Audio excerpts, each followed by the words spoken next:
They say Christmas is the safest night of the year, that people are home, that lights keep the dark away, that nothing bad happens when snow is falling and carols are playing. That's a lie. Because for some people, Christmas isn't warm, it isn't joyful, and it definitely isn't safe. Tonight, you're about to hear 3 true Christmas stories. Stories where the decorations stayed up, the lights stayed on, and someone still came knocking. And in every story, there's one moment where one small decision meant the difference between surviving and never seeing another Christmas again. I was 17 the year this happened, old enough to think I knew how the world worked, young enough to still live at home. We lived in a quiet subdivision outside Bend, Oregon, the kind of place where every driveway was buried in snow, and every house looked identical except for the color of the lights. That Christmas felt perfect from the outside.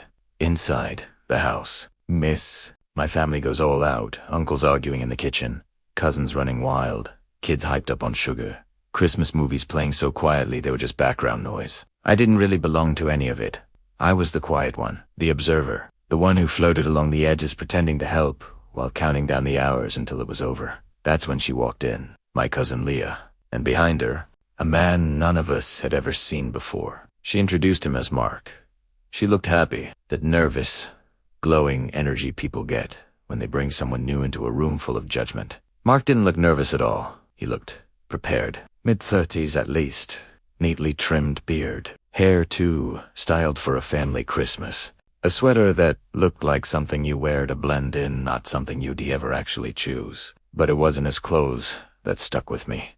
It was his eyes. He didn't glance around the room like everyone else. He found me instantly, and he never really stopped looking. Everywhere I went that night, he showed up a few minutes later. Kitchen, hallway, living room, always just close enough to feel him there. He leaned in too far, asked questions that crossed lines. How old are you? Do you sneak out? Do you have a boyfriend? Things that sound harmless until you realize who's asking. The moment that broke me came when he blocked me in the hallway, smiled, and said, "You're going to be dangerous when you're older." Something cold settled in my stomach. I told him to back off, told him I'd tell my parents. For half a second, his smile vanished. Then it came back, like nothing happened. After that, he stayed away. Mostly, by the time the house quieted down, it was snowing again. Heavy, silent. I went to my room, put my headphones on, and tried to forget the day. That's when I heard it. A light tap. I ignored it. Then another. I turned the music off and wiped the condensation from my window. That's when I saw him, standing on the sidewalk, looking straight up at me. Mark. I shut the blinds and killed the light. For almost half an hour, I stood there frozen, convincing myself I was imagining it. Then came the bang. Not a tap. Both hands, right against the glass. Open up.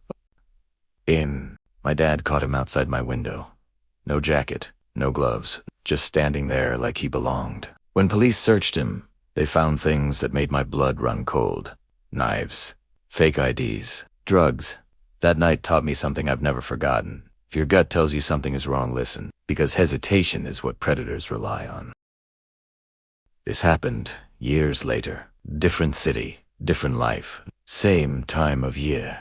I was 24, working in an office downtown. Nothing exciting: cubicles, bad coffee, fluorescent lights. The only thing people cared about was Secret Santa. The gifts started normal. Chocolate, gift cards. Then they got specific: gloves left on my car, notes about my schedule.